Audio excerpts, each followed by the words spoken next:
معنا محطة في مديونة، محطة الأحرار، مسار الإنجازات داخل حزب التجمع الوطني الأحرار. مرحلة مهمة في إطار التأطير وفي إطار النضال داخل حزب التجمع الوطني الأحرار. كانت مناسبة أكيدة باش نتكلموا على مسار الإنجازات، وهي كيف ما كنقول هي مرحلة مازال ما ساليناش، يعني العمل مازال مستمر، والمسؤولية بكل مسؤولية وتفاني. هذا ما ينتظرون البيضاويين منا. كاين يعني سر هذا العمل هو الانسجام، لا داخل المجلس ولا داخل الهيئات الحكومية. يعني الحمد لله هناك تعاون من طرف رئيس الحكومة، من طرف جميع الوزراء، وهذا الشيء اللي بغاته الدار البيضاء. يعني مشاريع كبرى اكيد هي محلية ولكن بافق عالمية ووطنيه، وهذا الشيء اللي بغينا. احنا اليوم جيت سعداء بنجاح محطة هذا اللقاء اللي هو محطة جديدة من مسار الإنجازات.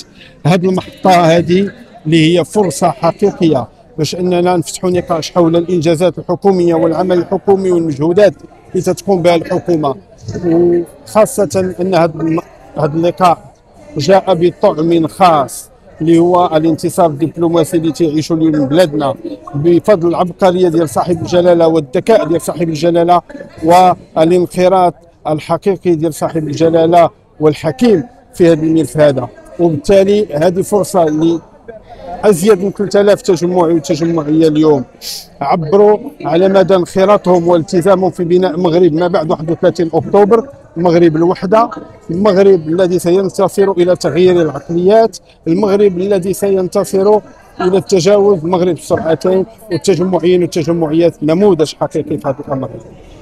اليوم مسار الانجازات يخط الرحال بجهه الدار البيضاء سطات، الجهه اللي تنتمي لها اليوم، الجهه اللي تنمثلوها كمنتخبين.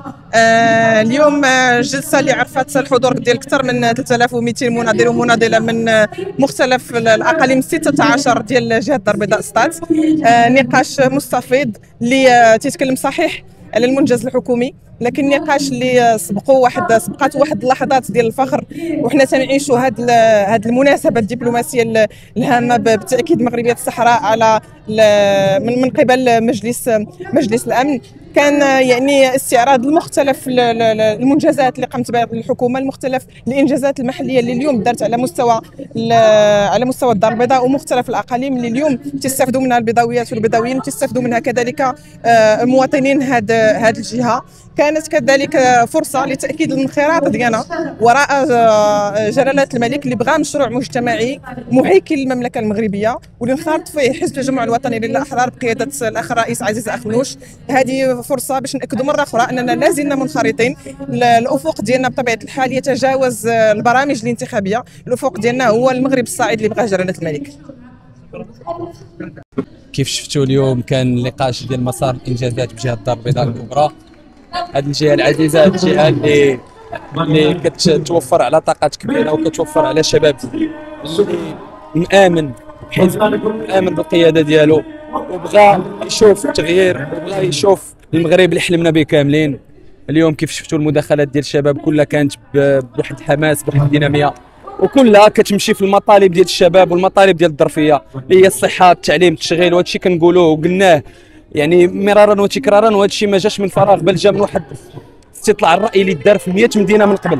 وحنا اليوم غادي نكملوا المسار، غادي نكملوا الانجازات بقياده السيد الرئيس عزيز أخنوش، وحنا مآمنين به وفخورين انه كيف قلنا، وبغينا نزيدوا نفتحوا الباب لشباب اخرين باش انهم يستقطبوا ويدخلوا ويتاثروا من داخل المؤسسات، لان صاحب الجلاله الملك نصره الله عطى اهميه كبيره للشباب باش يدخلوا ويشاركوا ويدخلوا الاحزاب السياسيه. وهذا هو الدور ديالنا كاحزاب باش اننا نضرهم ونسروا لهم الامور. دارت مجموعه من المنجزات الحكوميه واخرها المشروع اللي عطاه السيد الرئيس بمدينه الرشيديه. هذا المشروع اللي مهم، خاص الشباب يستافدوا منه، خصهم يتبعوه، خصهم يعرفوا الانجازات الحكوميه والبرامج الحكوميه. واليوم المسطرات تبسطات، الدعم تبسط، كل شيء تيسر. خاص غير الشباب يكون عنده رغبه باش انه يدخل لهذا المجال. شكرا لكم على تتبعكم. قبل ما تخرجوا ما تنساوش تضغطوا على زر الاشتراك باش توصلوا بالاخبار الحصريه ديال موقع كازاوي.